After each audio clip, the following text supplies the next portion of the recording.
أعوذ بالله من الشيطان الرجيم بسم الله الرحمن الرحيم يا أيها الذين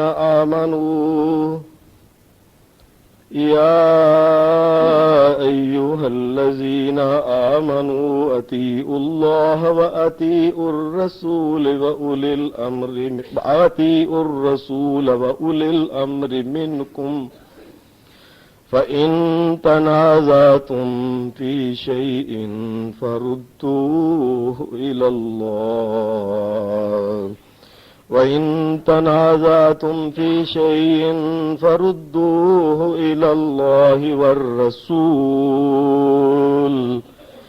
إن كنتم تؤمنون بالله واليوم الآخر ذلك خير وأحسن تأويلا.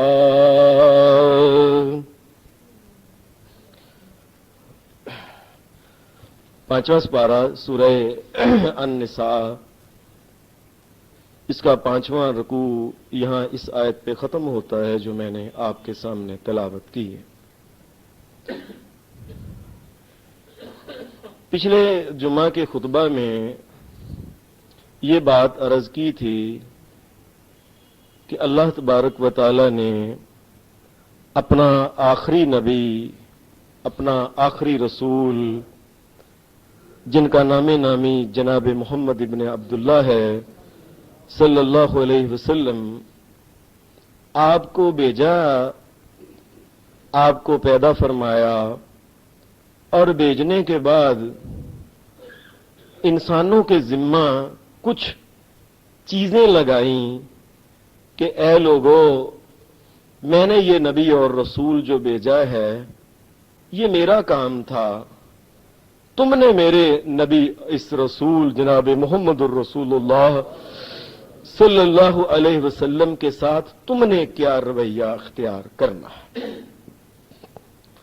اور اس امت کے اوپر اور انسانوں کے اوپر آپ کے کیا کیا حقوق ہیں، حق ہیں، اور انسانوں اور امت کو کیا کیا کام کرنا چاہیے آپ کے بارے میں، انسانوں کے اوپر کیا فرض ہے، امت کے اوپر کیا فرض ہے. ان فرائض میں سے کہ نبی تو میں نے بھیج دیا، تمہارے اوپر کیا فرض ہے، تم نے کیا کرنا ہے، وہ فرائض جو تھے وہ 3 4 5 6 7 آپ کے سامنے بیان کیے تھے. ان میں پہلی بات یہ کہی گئی تھی کہ سب سے پہلی بات یہ ہے کہ جناب محمد الرسول اللہ صلی اللہ علیہ وسلم کا پہلا حق یہ ہے انسانوں کے اوپر کہ وہ آپ کو اللہ کا نبی اور اللہ کا آخری رسول اور آخری نبی مانے. دوسری بات یہ کہی گئی تھی کہ وہ آپ سے اتنی محبت کریں، اتنی محبت کریں، اتنی محبت کریں کہ اللہ تبارک و تعالی نے جن چیزوں کا ذکر کیا کہ آباء و اجداد، بیٹے، بھائی، بیویاں، خاندان، مال، تجارت اور ایسے ہی بلڈنگیں، مکانات، جو کچھ ہے، ہر چیز سے، ہر انسان سے، سارے انسانوں سے زیادہ محبت محمد الرسول اللہ کو کی جائے، یہ آپ کا دوسرا حق ہے. تیسرا حق یہ ہے کہ آپ کی عزت کی جائے، آپ کی توقیر کی جائے، اور خیال رکھا جائے کہ کبھی بھی کسی طریقے سے تحریر کے ذریعے، تقریر کے ذریعے یا کسی اشارے کنائے سے بھی محمد الرسول اللہ صلی اللہ علیہ وسلم کی کبھی توہین نہ کی جائے. پھر ایک بات یہ کہی تھی کہ آپ کا ایک حق انسانوں کے اوپر یہ ہے، نبی محمد الرسول اللہ صلی اللہ علیہ وسلم کا، وہ یہ ہے کہ آپ کی بات سے اونچی کبھی کسی کی بات نہ کریں. جب ایک بات آپ کہہ دیں تو آپ کی بات کو ہی پانی دیں، اسے ہی اونچا کریں. اور یہ کہا گیا تھا کہ آپ کو اس طرح نہ بلائیں جس طرح کے عرب لوگ ایک دوسرے کو اے یا فلاں یا فلاں یا فلاں کہتے ہیں. آپ کا نام لے کے یا کہہ کے کبھی نہ پکارا جائے، ورنہ سارے نیک عمل ضائع ہو جائے۔ پھر ایک بات آخری یہ کہی گئی تھی کہ ایک نبی علیہ السلام کا حق یہ ہے کہ آپ کی کبھی مخالفت نہ کی جائے، ساری زندگی اس بات کا خیال رکھا جائے کہ کہیں محمد الرسول اللہ کی مخالفت نہ ہو جائے۔ آپ کے جو دیگر حقوق ہیں ان حقوق میں سے ایک حق جو ہے، حق نمبر 8 جو ہے، یہ آپ کے سامنے میں نے آیت پڑھی۔ اللہ تبارک و تعالی نے یہ بات بیان فرمائی، یا ایھا الذین آمنوا، یا ایھا الذین آمنوا اطیعوا اللہ واطیعوا الرسول۔ فرمایا اے انسانوں، اے مومنوں، اور تمہیں ہم کہتے ہیں نبی پاک صلی اللہ علیہ وسلم کا ایک حق انسانوں کے اوپر یہ ہے کہ آپ کی اطاعت کریں، آپ کی بات کو مانیں۔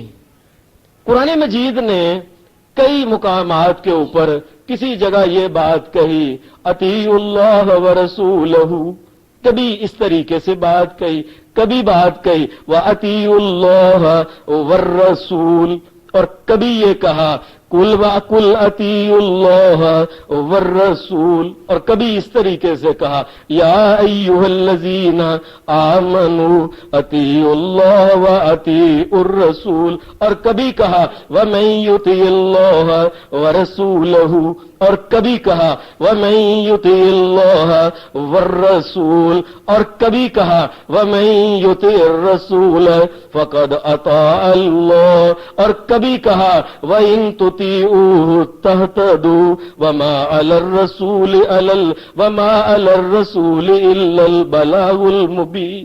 تقریباً 34 مرتبہ قرآن مجید میں اس بات کو کہا گیا، اے لوگوں، اور میں نے نبی محمد صلی اللہ علیہ وسلم کو جو بھیجا ہے اور ان کی بات مانا کرو، اور ان کی بات مان لو، یہ تمہارے لیے بہتر ہے، ہدایت پاؤ گے۔ یاد رکھو، اگر کوئی آدمی نبی اکرم صلی اللہ علیہ وسلم کی بے شک کتنی ہی تعریف کرے، بے شک وہ نعتیں، اور پاکستان میں دنیا بھر میں وہ سب سے بڑا نعت خواں مشہور ہو، نعتیں لکھنے والا، اشعار لکھنے والا، نعتیں پڑھنے والا، تاریخ کی کتابیں، آپ کی سیرت کی کتابیں لکھنے والا، ہر جگہ آپ کی تعریف کرنے والا انسان، لیکن اگر وہ نبی علیہ السلام کی اطاعت نہیں کرتا، اللہ کے نزدیک اس کی کوئی ویلیو نہیں ہے، کیونکہ اللہ نے نبی کو تو اس لیے بھیجا ہی نہیں کہ انسان جو ہے یہ لگے رہیں بس تعریفیں کریں اور آپ کی بات مانیں ہی نہ۔ اس انسان کی حیثیت، اس کی مثال تو ایسی مثال ہے جو آپ کی بات نہیں مانتا اور صرف یہی کہتا ہے، آپ کی تعریفیں کرتا ہے۔ اس کی مثال یہ ہے، اگر کسی انسان کا باپ بیمار ہے، وہ گرا پڑا ہے، اسے پیاس لگی ہوئی ہے، اپنے بچے کو کہتا ہے اے میرے بیٹے مجھے زمین سے اٹھاؤ، اے میرے بیٹے مجھے پانی لا کے دو، پیاس لگی ہوئی ہے، اور وہ آگے سے اپنے باپ کی نعتیں گاتا ہے، میرے باپ جا کوئی اور نہیں، میرے باپ جیسا، تو کہتا ہے بیٹا پانی لاؤ، اور مجھے پیاس، جی میرا ابا زندہ باد، وہ کہتا ہے بیٹے پانی لاؤ، مجھے میری بات مانو، مجھے پانی کی ضرورت ہے، بس کہتا ہے ابا جی دیکھیں میں نے آپ کی شان میں کیسا قصیدہ پڑھا اور کیسی نعت پڑھی ہے، آپ کی شان میں نے کیسی صفتیں بیان کی ہیں، اور کہتا ہے پانی لاؤ، پانی میں کہتا ہوں، تم کہتے ہو میں تعریفیں کرتا ہوں۔ جیسا یہ بے وقوف انسان ہے، اپنے باپ کی بات نہیں مانتا، صرف تعریفیں، جی میرے نبی جیا کوئی اور نہیں، فلانا ہی اور فلانا اور فلانا اور زندہ باد اور فلاں باد کہتا ہے، لیکن اگر نبی کی بات نہیں مانتا تو اس کا ایمان کسی کام کا نہیں، یہ وہی بے وقوف انسان ہے۔ نبی علیہ الصلوۃ والسلام آپ کی تعریف اور توصیف میں شاید بہت سے پڑھے لکھے لوگوں کو پتہ ہے اس بات کا۔ ایک رات کو 3-4 مکہ کے بڑے بڑے جو رئیس تھے، جو لوگ آپ کے مخالفین جو تھے، یہ اکٹھے ہوئے، ان میں ایک ابو جہل بھی تھا، ایک اخنس بن شریک یہودی تھا، اور ایک ابو سفیان، یہ 3 تھے، اور ایک اور ان کا دوست تھا امیہ بن خلف۔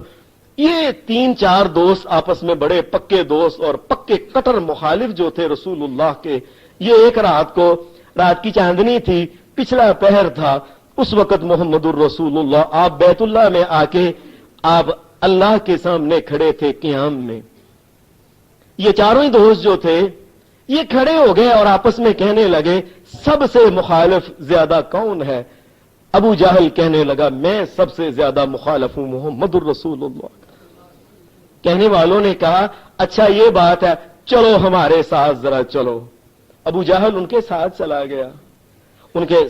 چلا گیا اور سیدھا ہی وہ لوگ جو تھے 3 باقی اور چوتھا یہ اللہ کے گھر بیت اللہ میں چلے گئے. جا کے انہوں نے ابو جہل سے یہ بات کہی ادھر آؤ، اللہ کے گھر بیت اللہ کے پاس آ کے کھڑے ہو جاؤ جو کعبہ ہے. اور ایک تاریخ کی کتاب میں یہ ہے ایک آدمی نے کہا اللہ کے گھر کا یہ غلاف جو ہے اس غلاف کو اپنے ہاتھ میں پکڑو اور اب بات کرو، تم محمد الرسول اللہ صلی اللہ علیہ وسلم کو صحیح بات کہنا سچا مانتے ہو کہ جھوٹا مانتے ہو؟ کبھی تم نے دیکھا ہے اس نے جھوٹ بولتے ہوئے؟ کہنے لگا اللہ کی قسم جس پاک مقام پہ کھڑا ہوں اور اللہ کے گھر کا بیت اللہ کا غلاف کعبہ کا میرے ہاتھ میں ہے، یہ میں جھوٹ نہیں بولتا. میں نے کبھی محمد الرسول اللہ کو جھوٹ بولتے نہیں دیکھا، سچا ہی سچا ہے. اتنی تعریفیں کرنے والا بندہ، اتنی تعریفیں کرنے والا کہ بیت اللہ کے غلاف کو ہاتھ میں پکڑ کے کہتا ہے کہ محمد الرسول اللہ سچا ہی سچا ہے.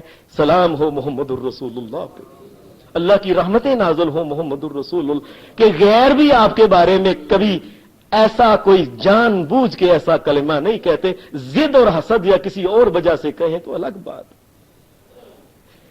اس امت میں سب سے انسانوں کے گروہ میں سب سے بڑا مخالف جو اس امت کا فرعون ہے اس امت کے لیے، ابو جہل نے بھی کہا تھا کہ محمد صلی اللہ علیہ وسلم سچا انسان، لیکن انہوں نے کہا ان کے پیچھے لگ جائیں. کہنے لگا پیچھے نہیں، میں نے بات نہیں ان کی ماننی، سچا ہے آپ کی تعریفیں کرتا ہے، لیکن کہنے لگا میں نے پیچھے نہیں ان کے لگنا. اس آدمی کے ایمان میں جو بڑی نعتیں پڑھتا ہے، بڑی تعریفیں کرتا ہے، جگہ جگہ بیٹھ کے کتابیں لکھتا ہے، قصیدے پڑھتا ہے، لیکن اگر محمد الرسول اللہ کی بات نہیں مانتا، اس کے ایمان میں اور ابو جہل کے ایمان میں کیا فرق ہے؟ نبی تو آتا اس لیے ہے کہ اس کی بات مانی جائے. اگر نبی کی بات نہ مانی جائے تو نبی بس کس کام کا رہ گیا؟ پھر نبی کیا ہوا؟ اور یہ جو عقیدتیں ہیں دنیا جہان کی عقیدتیں ایک طرف رکھ لی جائیں، جو محمد الرسول اللہ نے کہا اس کو ماننا فرض ہوتا ہے.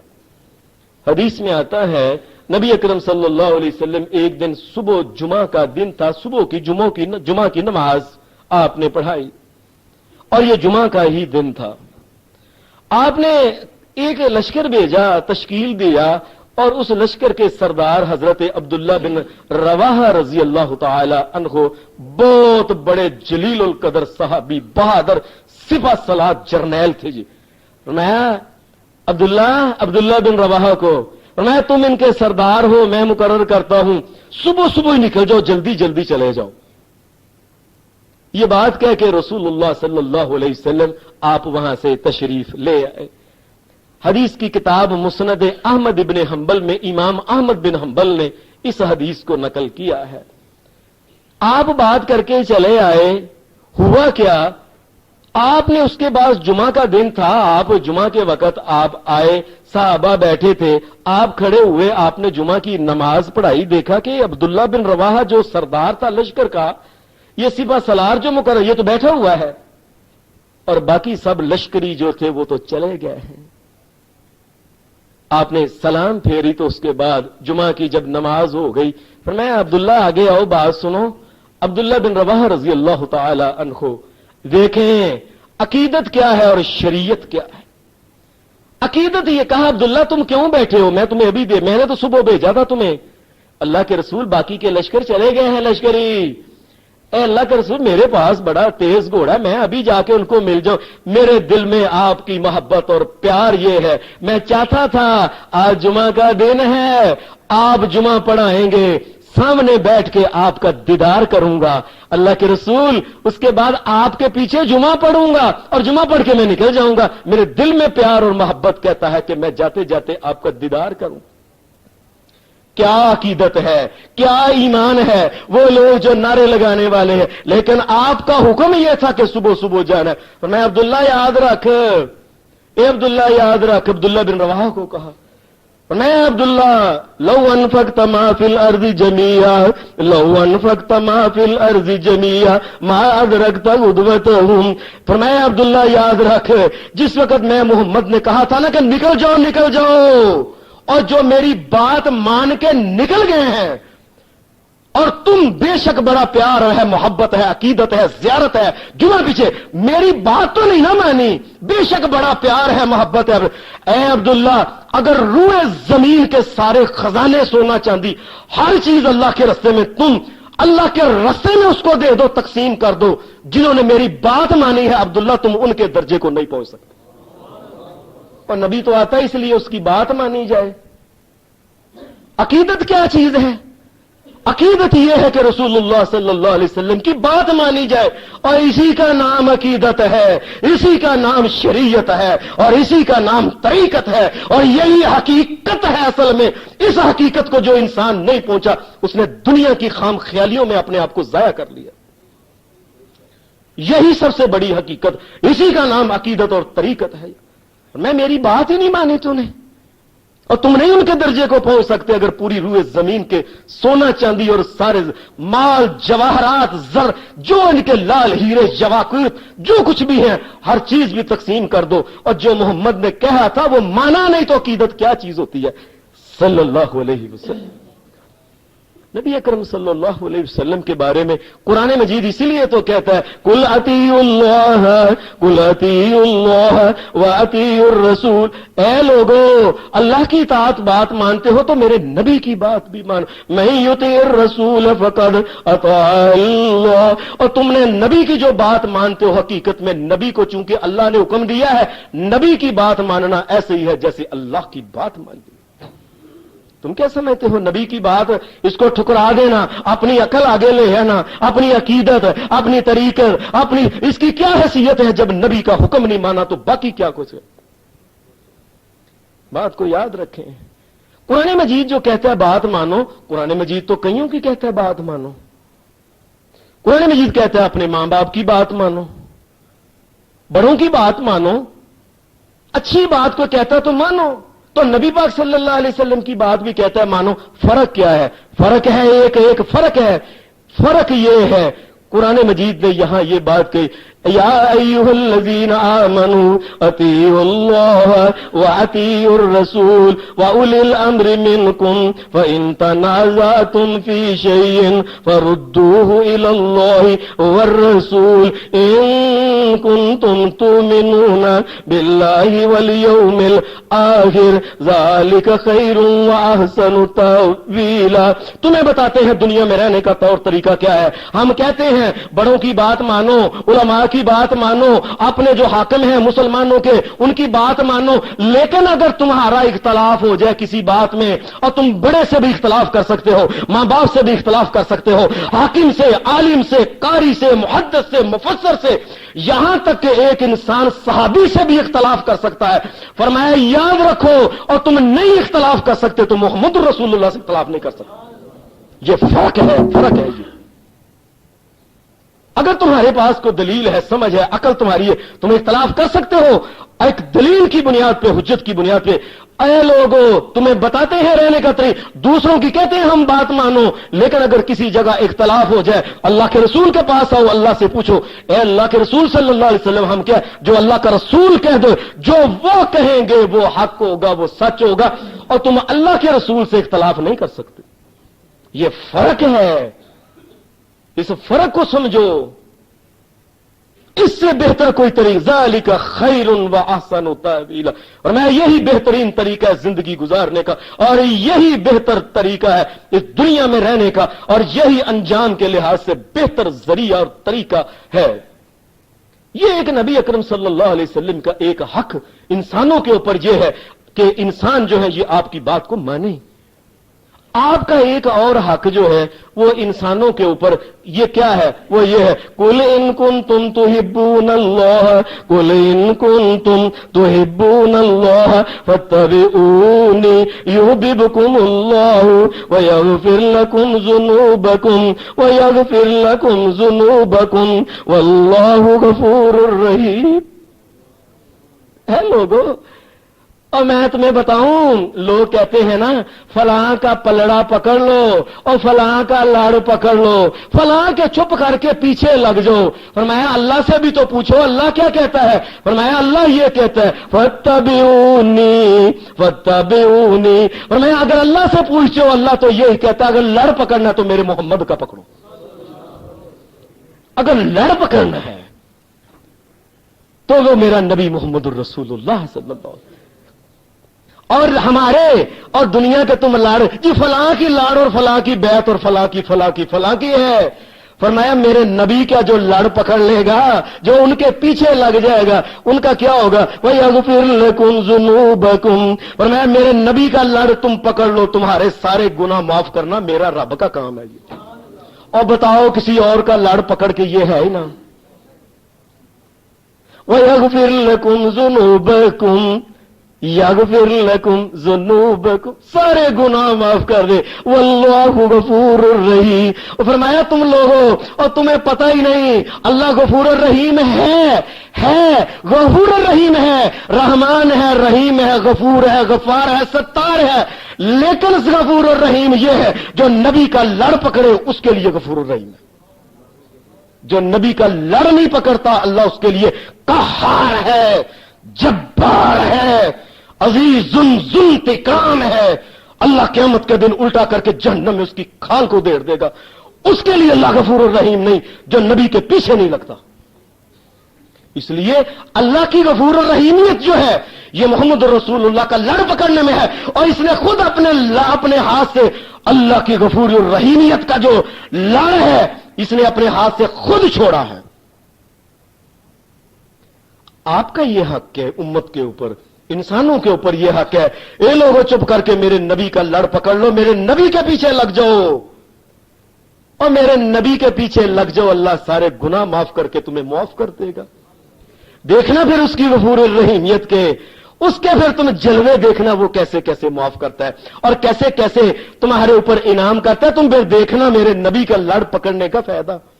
اور اللہ تبارک و تعالیٰ نے نبی اکرم صلی اللہ علیہ وسلم کا ایک حق امت کے اوپر یہ بیان کیا، فَلَا وَرَبِّكَ لَا يُؤْمِنُونَ حَتَّى يُحَكِّمُوكَ فِيمَا شَجَرَ بَيْنَهُمْ ثُمَّ لَا يَجِدُوا فِي أَنفُسِهِمْ حَرَجًا مِّمَّا قَضَيْتَ وَيُسَلِّمُوا تَسْلِيمًا۔ فرمایا لوگوں یاد رکھو، میں تمہیں بتاؤں میں اللہ کیا کہتا ہوں، فَلَا وَرَبِّكَ لَا يُؤْمِنُونَ حَتَّى يُحَكِّمُوكَ فِيمَا شَجَرَ بَيْنَهُمْ۔ فرمایا یہ نبی کا حق ہے کہ تمہیں زندگی میں کوئی لڑائی، کوئی جھگڑا، کوئی پریشانی، کسی معاملے میں بات کی سمجھ نہ آئے، مسئلہ کیا ہے اس کو جاننے کے لیے فرمایا میرے نبی کے پیچھے لگ جاؤ، میرے نبی کی بات مان لو، اگر کوئی ذرہ برابر تم میں ایمان باقی ہے اللہ تمہیں معاف کر دے گا۔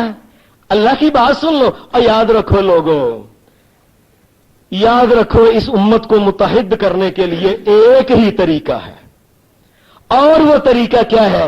جتنے اختلافات ہیں، آؤ انسان کا ذہن ہے، اختلاف ہو جانا کوئی بڑی بات نہیں، لیکن اختلاف کو قائم رکھنا بری بات ہے، اختلاف کو مٹانا ہے۔ نبی اختلاف کو مٹانے آتا ہے۔ مٹانے کا طریقہ کیا ہے؟ مٹانے کا طریقہ یہ ہے کہ محمد الرسول اللہ کے سامنے رکھو، اللہ کے رسول یہ ہے، میری رائے یہ ہے، میرا قول یہ ہے، میرا امام یہ کہتا ہے، میرا پیر یہ کہتا ہے، میرا بزرگ یہ کہتا ہے، ہمارے وڈیز یہ کہتے ہیں۔ اللہ کے رسول آپ کیا کہتے ہیں؟ جس بات کو آپ پسند کریں گے اللہ اس کو پسند کرتا ہے۔ فیما شجر بینہم، جو بھی جھگڑا ان میں ہو جائے ان میں میرے نبی کی بات مان لینا۔ ہمیں لوگ پتہ کیا کہتے ہیں جی، آپ بتائیں جی، اب صاحب اب وہ اتنا بڑا بندہ تھا، اتنا بڑا تھا، اور یہ سارے اتنے بڑے بندے جو ہیں ان کی اللہ کے رسول کے سامنے کیا حیثیت ہے؟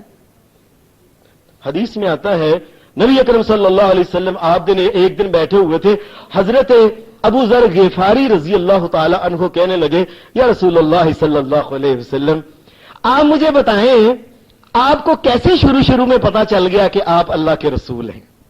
کیسے آپ کو پتا چلا؟ آپ کے ذہن میں خیال کیسے آ گیا کہ میں واقعی اللہ کا رسول ہوں؟ اور میں ابو ذر، حدیث کی کتاب دارمی میں، سنن دارمی میں یہ حدیث ہے، فرمایا ابو ذر میں تمہیں بتاؤں ایک دفعہ ایسے ہوا کہ میں مکہ جو بتہا ہے اس کا علاقہ پہاڑی علاقہ جو ہے، میں پہاڑیوں میں ایک جگہ چلتا چلتا ایسے ہی بس دور نکل گیا یہاں تک کہ میں نے آسمان کی طرف خیال کیا کہ آسمان سے دو فرشتے اترے ہیں، ایک فرشتہ اتر کے میرے سامنے زمین کے اوپر کھڑا ہو گیا اور ایک فرشتہ جو زمین اور آسمان کے درمیان کھڑا ہو گیا۔ جو نیچے کھڑا تھا نا اس کے ہاتھ میں ایک ترازو تھا، ترکڑ بہت بڑا۔ اوپر والے نے اس کو کہا کہ اس محمد، اور اس نے یہ بات اس نے کہا آہا ہوا اور کیا یہی ہے نا وہ، اور یہی ہے وہ جس کے بارے میں اللہ تبارک و تعالیٰ نے نبوت کا فیصلہ کیا اور آسمانوں میں باتیں ہو رہی ہیں کہ اس نبی کو بھیج دیا جائے، اور بھی ہوا کیا یہ وہی ہے؟ اس نے کہا وہی ہے۔ ایک نے ان میں سے کہا چلو پھر ایک پلڑے میں محمد الرسول اللہ کو ڈالو اور ایک پلڑے میں ایک دوسرے بندے کو ڈال کے دیکھو ان کا وزن کتنا ہے۔ نبی علیہ السلام نے فرمایا اب مجھے تولا گیا، فوزنتہ، فرمایا مجھے تولا گیا، میرا جو پلڑا تھا یہ بھاری تھا۔ اوپر دوسرے نے کہا کہ 10 بندوں کے ساتھ تولو، 10 بندوں کے ساتھ تولا گیا، فرمایا میرا وزن پھر بھاری نکلا۔ اس نے کہا 100 کے ساتھ تولو، 100 کے ساتھ تولا گیا، پھر میرا پلڑا بھاری۔ اس نے کہا 1000 کے ساتھ تولو۔ نبی علیہ السلام نے فرمایا جب 1000 انسان کو پکڑ کے ایک طرف رکھا گیا کتنا بڑا وہ پلڑا تھا، فرمایا دوسرے پلڑے میں میں اکیلا محمد تھا صلی اللہ علیہ وسلم۔ اور جب فرشتے نے اس پلڑے کو اٹھایا، رسول اللہ صلی اللہ علیہ وسلم کے یہ الفاظ سنن دارمی میں، فرمایا اٹھایا وہ 1000 والا پلڑا اتنا اونچا ہو گیا کہ میں نے سمجھا یہ 1000 میرے سر کے اوپر گر جائیں گے، میں زمین سے ہلا ہی نہیں۔ جب یہ بات ہو گئی تو وہ نیچے والے فرشتہ اور اوپر والا فرشتہ باطل ہے۔ اوپر والے نے کہا، ان میں سے ایک نے کہا اور تم کیا کہتے ہو، کبھی 1 کے ساتھ تولتے ہو، کبھی 2 کے ساتھ، کبھی 10 کے ساتھ، کبھی 100 کے ساتھ، کبھی 1000 کے۔ نے کہا بات سنو، تم تو یہ کہتے ہیں لو وزنتہ بامتہ لرجحها، فرمایا اگر پوری انسانیت کے ساتھ بھی اس کو تول لو تو محمد کا وزن بھاری ہوگا۔ سلام ہے میرے محمد الرسول اللہ کو۔ لوگ کہتے ہیں فلاں بڑی چیز، بہت بڑے امام ہیں جی، آخر ان کی بات بھی کیوں حیثیت ہے، آخر ان کی بھی ایک پگڑی ہے، ان کا بھی ایک پگڑا ہے، ان کا بھی ایک دار ہے، ان کا بھی جی ایک بڑا جی ایک دوارا ان کا بنا ہوا ہے، بارگاہ ہے جی ان کی بنی ہوئی۔ ساری کائنات کی بارگاہوں کو پکڑ لیا جائے اور بارگاہوں والوں کو بھی پکڑ لیا جائے، میرے نبی کے مقابلے میں تولا جائے تو ان کا وزن کوئی حیثیت رکھتا ہی نہیں۔ اور لوگوں ہمیں کیا کہتے ہو، تم فلاں پیر کو نہیں مانتے، فلاں پیر کو نہیں مانتے، فلاں پیر کو نہیں، اور بتاؤ جس نے محمد رسول اللہ کو دیکھ لیا ہو کسی اور کو مان سکتا ہے پھر؟ اور اس کی نظر میں کوئی اور جچ سکتا ہے؟ اور ہم سے مطالبہ کیا ہے جی تم فلاں کو مان لو، فلاں کو، اور تم فلاں کو نہیں چھوڑتے، اور میں محمد رسول اللہ کو کیسے چھوڑ دوں؟ جی تم فلاں کو نہیں مانتے، سارے فلاں تول لیے جائیں، میرے نبی محمد رسول اللہ کے مقابلے میں تول نہیں سکتے۔ یہ وزن ہے میرے محمد الرسول اللہ کا، اور آپ کی بات کا یہ وزن ہے، آپ کے مقام کا یہ وزن ہے، آپ کی حیثیت یہ ہے۔ ساری انسانیت بھی آپ کے مقابلے میں، ساری دنیا کے بڑے بڑے فلاسفر، بڑے بڑے MA PhD یہ وہ، ارسطو اور افلاطون تو میرے نبی کی جوتی کا مقابلہ نہیں کر سکتے۔ رسول اللہ صلی اللہ علیہ وسلم، آپ کو اللہ تبارک و تعالیٰ نے یہ بات کہی، اے میرے نبی محمد صلی اللہ علیہ وسلم، ان کو کہیں فلا وربك لا يؤمنون حتى يحكموك فيما شجر بينهم ثم لا يجدوا في أنفسهم حرجا مما قضيت ويسلموا تسلیما. میں میرے نبی کی بات چپ کر کے مان لو دل و جان سے. اگر تم خیر چاہتے ہو دونوں جانو. یہ حق ہے میرے نبی کا, چپ کر کے مان لو میرے نبی کی بات کو. یہ فرض ہے آپ کی بات کو ماننا. اور اللہ تبارک و تعالیٰ نے نبی علیہ السلام کا ایک اور حق بھی رکھا ہوا ہے. اور وہ کیا حق ہے؟ اس میں 22 سورہ الاحزاب میں اللہ تبارک و تعالیٰ نے فرمایا ہے لقد کان لکم فی رسول اللہ لقد کان لکم فی رسول اللہ اسوۃ حسنۃ لمن کان یرجو اللہ والیوم الآخر لمن کان یرجو اللہ والیوم الآخر وذکر اللہ کثیرا. میں تمہیں بتاتے ہیں, تمہیں ایک اور بات بتاتے ہیں, اپنے نبی کا مقام بتاتے ہیں, آپ کا حق جو ہے اور انسانوں کے اوپر فرض کیا ہے. لقد کان لکم فی رسول اللہ اسوۃ حسنۃ, اسوۃ حسنہ. فرمایا یاد رکھو میرے نبی کا یہ حق ہے, یہ مقام ہے, تمہارے اوپر اس بات کو ماننا فرض ہے کہ چپ کر کے آپ کی ذات کو نمونہ مان کے ہر مسئلے میں ایک بات کہو. اور آج میں یہ بات کہہ دوں, سن لیجئے اس بات کو. بے شک اس میں کوئی شک نہیں, سارے کا سارا قرآن یہ محمد الرسول اللہ صلی اللہ علیہ وسلم آپ نے اس کے اوپر عمل کیا ہے, اس کے مطابق ہی تھے, کوئی شک نہیں. آپ نے کبھی کوئی مسئلہ پوچھنا ہو, اللہ تبارک و تعالیٰ کہہ رہے میرے نبی کا طریقہ دیکھو, نمونہ دیکھو. کسی سے بات کرو, کہو میری بات سنیں حضرت صاحب, اگرچہ یہ بات کو صرف سمجھانے کے لیے کہہ رہا ہوں, اسے کہیں اور مجھے قرآن مجید کی کوئی آیت نہ سناؤ, کہیں اسے مجھے حدیث نہ سناؤ, مجھے یہ بتاؤ میرا نبی محمد کیا کرتا تھا, بس. قرآن بھی اس میں آ جائے گا, حدیث میں اس میں. اور اسی طریقے سے اے اس سے پوچھو جب ان کے دور میں کوئی مرتا تھا تو میرا نبی محمد الرسول اللہ صلی اللہ علیہ وسلم کیا کرتے تھے یہ پوچھو. چھوڑ دو جی اس آیت سے یہ مسئلہ نکلتا ہے, یہاں سے یہ نقطہ نکلتا ہے, چھوڑ دو نقطوں کو. یہ دیکھو میرے نبی نے کیا کیا ہے. ان سے پوچھو میرے نبی کے سامنے جو فوت ہوتا تھا آپ نے کیا ان کا کل کیا تھا, اور کیا دیکھو آپ نے کل کیا تھا, اگر کیا تھا تو کر لو, 7 کیا تھا تو کر لو, 10 کیا تھا تو کر لو, 40واں کیا تھا تو کر لو, عرس کیا تھا تو کر لو, نہیں کیا تھا تو قرآن مجید کی کوئی آیت پڑھ کے نہ سناؤ. میں ایک سادہ طریقہ ہے زندگی میں رہنے کا.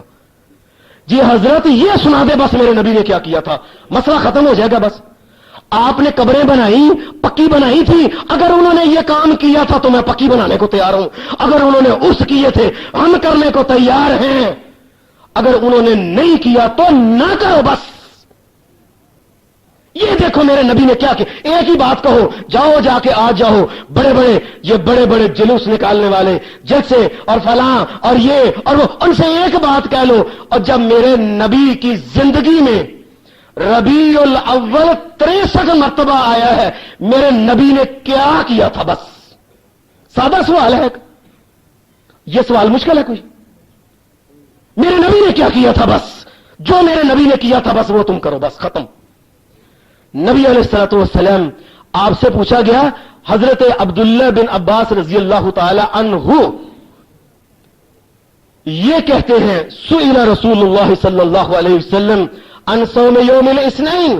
نبی علیہ الصلوۃ والسلام سے عبداللہ بن عباس جب مسلمان ہوئے, یہ سنیں عبداللہ بن عباس رضی اللہ تعالی عنہ جب کھل کے آپ کے سامنے آئے ہیں, کھل کے فتح مکہ کے بعد, جس وقت محمد الرسول اللہ کی عمر 61 سال تھی, 61, اور اس سے پہلے کسی نے پوچھا ہی نہیں, اس لیے کہ میرے نبی نے کبھی دکھلاوے کا کام کیا ہی نہیں تھا. یہ تو ایسے ایک مسئلہ بن گیا. آپ سے پوچھا گیا عبداللہ بن عباس 61 سال بعد, اور 2 سال بعد محمد الرسول اللہ دنیا سے تشریف لے کے جنتوں میں چلے گئے. آپ سے پوچھا گیا اے اللہ کے رسول سوموار کا کیوں روزہ رکھتے ہیں آپ؟ فرمایا فیہ ولدت وفیہ انزل علی، فرمایا سوموار کے دن میں جو روزہ رکھتا ہوں، ایک سال میں 52 روزے، ایک سال میں 52، میں جو روزے رکھتا ہوں اس لیے کہ میں محمد سوموار کے دن پیدا ہوا تھا۔ اور اگر یہ پوچھو میرے نبی نے کیا کیا تھا یہ پوچھو، اور کھانے کے شوقینوں اور حلوے متنجن کی پلیٹوں کے اوپر ایمان کو بیچنے والوں، اور کھیر کے ٹھوٹے اور پراتوں کے اوپر اپنے دل کی فروخت کرنے والوں، اور یہ دیکھو میرے نبی نے کیا تھا وہ کرو۔ میرے نبی محمد الرسول اللہ نے روزہ رکھا تھا سوموار کو، اور میرا نبی تو روزہ رکھتا ہے، اور تمہارے اتنے بڑے پیٹ ہیں کہ بندہ الگ وزنی ہے اور بندے سے بڑا وزن کا اس کا پیٹ ہے، اتنی بڑی مشکل اور پیٹ، اتنی دیگوں کی طرح بڑے بڑے پیٹ۔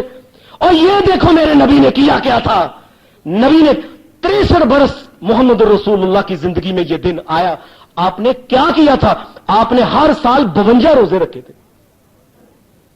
مولویوں روزے رکھو اگر محمد رسول اللہ صلی اللہ علیہ وسلم سے پیار ہے، آپ کی ولادت کے بارے میں اگر تمہیں پیار ہے، دن منانا چاہتے ہو تو روزے رکھو ہر جمعرات کو، اور تمہیں پتا چل جائے، ہمیں بھی پتا چل جائے تمہارے پیٹ 52 روزے رکھ کے جاتے کہاں ہیں۔ اور عجیب بات ہے، نبی علیہ السلام نے روزہ رکھا۔ ایک بات سن لیں حضرات، یہ بات بار بار نہیں ہوتی ہے، جس دن روزہ رکھا جائے، محمد الرسول اللہ نے عید کے دن روزہ رکھنا حرام قرار دیا ہے۔ اگر یہ عید ہے تو محمد الرسول اللہ روزہ کبھی نہ رکھتے۔ اس بات کو سمجھو اس بات کو، اگر یہ عید ہے اگر، تو عید کے دن محمد رسول اللہ صلی اللہ علیہ وسلم نے روزہ رکھنا حرام قرار دیا ہے۔ نبی علیہ الصلوۃ والسلام کے بعد 63 برس نبی علیہ السلام کی زندگی میں یہ دن آیا، آپ نے روزہ ہی رکھا، اور نبی علیہ الصلوۃ والسلام کے بعد آپ کے بعد ابو بکر صدیق، ان کی زندگی میں نہیں بلکہ ان کی خلافت میں 2 دفعہ یہ دن آیا سالانہ، جسے تم 12 ربیع الاول کہتے ہو، ہم نہیں کہتے یہ 12 ربیع الاول جو دن ہے، لوگ 2 دفعہ یہ دن ان کی خلافت میں، 2 سال کی خلافت ہے، یہ دن 2.25 سال کی، اس میں یہ دن آیا، اور انہوں نے یہ اس طرح نہیں منایا جس طرح تم مناتے ہو۔ حضرت ابو بکر صدیق، حضرت عمر فاروق رضی اللہ تعالی عنہ کی زندگی میں ان کی خلافت میں 10 مرتبہ یہ دن آیا، انہوں نے اس مرتبہ اس طریقے سے یہ نہیں منایا۔ اور عاشقو، محمد رسول اللہ صلی اللہ علیہ وسلم کے تیسرے خلیفہ سیدنا عثمان رضی اللہ تعالی عنہ کی زندگی میں ان کی خلافت میں 12 مرتبہ یہ دن آیا، انہوں نے یہ دن نہیں منایا۔ حضرت علی رضی اللہ تعالی عنہ، علی مرتضی، حسن اور حسین کے والد اور فاطمہ کے خاوند کی زندگی خلافت میں 6 مرتبہ یہ دن آیا، انہوں نے یہ دن نہیں منایا اس طریقے سے جس طریقے سے تم کر رہے ہو۔ اور اس کے بعد سیدنا امیر معاویہ رضی اللہ تعالیٰ عنہ، ان کی خلافت کے دور میں 26 مرتبہ یہ ربیع الاول آیا تھا، انہوں نے یہ دن اس طرح نہیں منایا۔ اس کے بعد امام ابی حنیفہ، ان کی زندگی میں 53 مرتبہ یہ دن آیا، انہوں نے نہیں منایا۔ امام مالک کی زندگی میں یہ دن 75 کے قریب آیا، انہوں نے نہیں منایا۔ اس کے بعد امام شافعی کی زندگی میں یہ دن 50 سے اوپر آیا، انہوں نے یہ دن اس طریقے سے نہیں منایا۔ امام احمد ابن حنبل کی زندگی میں یہ دن آیا اور نہیں منایا اس طریقے سے۔ امام شافعی کی، امام بخاری رحمۃ اللہ علیہ کی زندگی میں یہ دن آیا، انہوں نے اس طریقے سے نہیں منایا۔ اور تم بڑے عاشق ہو، ان سے بھی بڑے عاشق بنتے ہو۔ امام مسلم کی زندگی میں یہ دن آیا، نہیں منایا۔ امام ابو داؤد کی زندگی میں یہ دن آیا، نہیں آیا۔ امام نسائی کی زندگی میں یہ دن آیا، اس طریقے سے نہیں منایا۔ امام محمد ابن یزید، یہ جو جن کا نام ہے ابن ماجہ جو ہیں، ان کی زندگی میں یہ دن آیا، نہیں منایا اس طریقے سے۔ اور جس نے رکھا ہے اس نے روزہ رکھا۔ اے عاشقو، تم نبی جی، قرآن مجید کی فلاح ایسے آتا ہے، وَأَمَّا بِنِعْمَةِ رَبِّكَ فَحَدِّثْ، اللہ کی نعمت کو کھول کے بیان کرو۔ اور یہ آیت تمہارے اوپر نہیں اتری، اور یہ آیت گجرانوالا میں نہیں اتری، یہ آیت محمد رسول اللہ کے اوپر مکہ میں اتری تھی۔ انہوں نے اس کا ترجمہ یہ نہیں کیا جو تم ترجمہ کر رہے ہو۔ اب قرآن مجید کے معنی بھی بدلنے شروع ہو گئے۔ اس کے بعد سارا بنی امیہ کا دور آیا، مروان کا دور آیا، عبد الملک بن مروان کا دور آیا، ولید بن عبد الملک کا دور آیا، اس کے بعد اس کے بھائی کا دور آیا، اس کے بعد سلیمان بن عبد الملک کا دور آیا، اس کے بعد عمر بن عبد العزیز کا دور آیا. ایسے ہی سارے خلیفہ گزر گئے، اس طریقے سے نہیں مرایا. اس کے بعد پھر بنی عباس کا دور آیا، 37 ان کے خلیفہ ہو گئے. 600 سال گزر گیا، اس طریقے سے یہ دن نہیں منایا گیا ہے. ہوا کیا؟ یہ دن آیا کہاں سے؟ اچانک ایسا ہوا کہ یہ جو دن ہے، وجہ تو یہ تھی کہ اس دن کے بارے میں اللہ تبارک و تعالیٰ کی شریعت میں کوئی دن مقرر تھا ہی. نبی علیہ الصلوۃ والسلام کی جو تاریخ پیدائش ہے، اس کے بارے میں کسی کتاب میں صحیح لکھا ہی نہیں. اللہ نے امت کو بتایا ہی نہیں صحیح، تاکہ میرے نبی کے بارے میں کوئی کام کر ہی نہ سکے. آپ کے سامنے یہ ہے، یہ دیکھیں آپ کا تاریخوں میں کیا لکھا ہوا ہے. تاریخوں میں یہ لکھا ہوا ہے، حافظ ابن کثیر رحمت اللہ علیہ، امام ابن کثیر جنہیں کہتے ہیں، انہوں نے کہا ہے کہ ربیع الاول کی پہلی تاریخ کو محمد رسول اللہ پیدا ہوئے تھے، بقول ابن عساکر کے. اور حضرت عبداللہ بن اس طرح ایک امام ہے ابن عبد البر، ان کی کتاب ہے الاستیعاب، اس میں ہے کہ محمد رسول اللہ آپ 2 ربیع الاول کو پیدا ہوئے تھے. امام واقدی جو ہے وہ کہتے ہیں، ان کی کتاب ہے مغازی واقدی، اس میں یہ دن ہے کہ رسول اللہ صلی اللہ علیہ وسلم 2 ربیع الاول کو پیدا ہوئے تھے. اور امام محمد بن موسیٰ خوارزمی جو کہتے ہیں کہ رسول اللہ 2 ربیع الاول کو پیدا ہوئے تھے. جمہور کہتے ہیں کہ 2 ربیع الاول کو پیدا ہوئے تھے. الففا والے امام ابن جوزی جو ہے وہ کہتے ہیں کہ 2 ربیع الاول کو پیدا ہوئے تھے رسول اللہ. اور طبقات ابن سعد میں امام ابن سعد کہتے ہیں کہ رسول اللہ 2 ربیع الاول کو پیدا ہوئے تھے. عبد الرؤوف دانا پوری اصح السیر والے کہتے ہیں کہ رسول اللہ صلی اللہ علیہ وسلم 3 ربیع الاول کو پیدا ہوئے تھے. عبد الرؤوف دانا پوری کہتے ہیں 8 ربیع الاول کو پیدا ہوئے تھے. سیرت المصطفیٰ میں محمد ادریس کاندلوی کہتے ہیں 8 ربیع الاول کو پیدا ہوئے تھے. امام حمیدی جو امام بخاری کے استاد ہیں وہ کہتے ہیں 8 ربیع الاول کو پیدا ہوئے تھے. امام ابن حزم وہ کہتے ہیں رسول اللہ 8 ربیع الاول کو پیدا ہوئے تھے. حافظ ابن عبد البر کا ایک یہ بھی قول ہے کہ رسول اللہ 8 کو پیدا ہوئے تھے، اور محمد بن موسیٰ خوارزمی کا 8 ربیع الاول کو پیدا ہوئے تھے. اور ابن دہیہ کا قول ہے رسول اللہ صلی اللہ علیہ وسلم 8 ربیع الاول کو پیدا ہوئے تھے. اور سیرت حلبی میں لکھا امام قسطلانی کا قول آپ 8 ربیع الاول کو پیدا ہوئے تھے. اور امام جعفر صادق، امام جعفر جو ہے امام جعفر رحمت اللہ علیہ وہ کہتے ہیں محمد رسول اللہ 10 ربیع الاول کو پیدا ہوئے تھے. اور امام مجاہد کہتے ہیں 10 ربیع الاول کو پیدا ہوئے تھے. امام شابی کہتے ہیں 10 ربیع الاول کو پیدا ہوئے تھے. حافظ ابن ساکر کہتے ہیں 10 ربیع الاول کو پیدا ہوئے تھے. علامہ ابن سعد طبقات ابن سعد میں کہتے ہیں 10 ربیع الاول کو پیدا ہوئے تھے. اور طبقات ابن سعد میں ایک اور روایت ہے کہ رسول اللہ 11 ربیع الاول کو پیدا ہوئے تھے. سیرت حلبیہ میں ہے 11 ربیع الاول کو پیدا ہوئے تھے. اور اس محمد ابن اسحاق ایک بندہ کہتا ہے کہ رسول اللہ 12 ربیع الاول کو پیدا ہوئے تھے. البدایہ والنہایہ حافظ ابن کثیر کی کتاب ہے، اس میں ہے کہ رسول اللہ 17 ربیع الاول کو پیدا ہوئے تھے.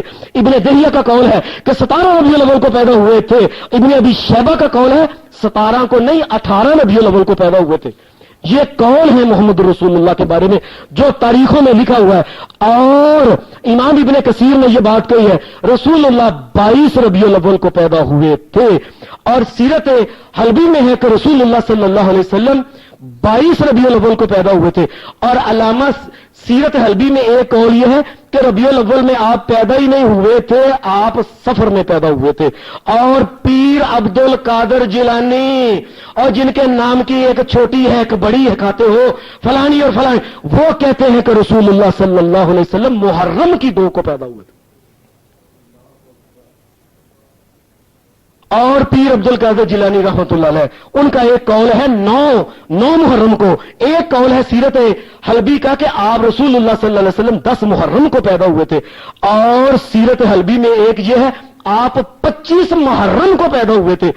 اور حافظ ابن کثیر نے کہا ایک قول یہ بھی ہے کہ آپ ماہ رمضان میں پیدا ہوئے تھے 8 تاریخ کو یا 12 تاریخ کو رسول اللہ پیدا ہوئے تھے. اور ایک قول یہ ہے آج کل 9 ربیع الاول کے بارے میں علامہ سلیمان منصور پوری رحمت اللہ علیہ کہتے ہیں محمد رسول اللہ 9 ربیع الاول کو پیدا ہوئے تھے. علامہ شبلی نعمانی کہتے ہیں رسول اللہ صلی اللہ علیہ وسلم 9 ربیع الاول کو پیدا ہوئے تھے. اور رسول رحمت میں یہ جو ابو الکلام آزاد ہیں یہ کہتے ہیں رسول اللہ 9 ربیع الاول کو پیدا ہوئے تھے.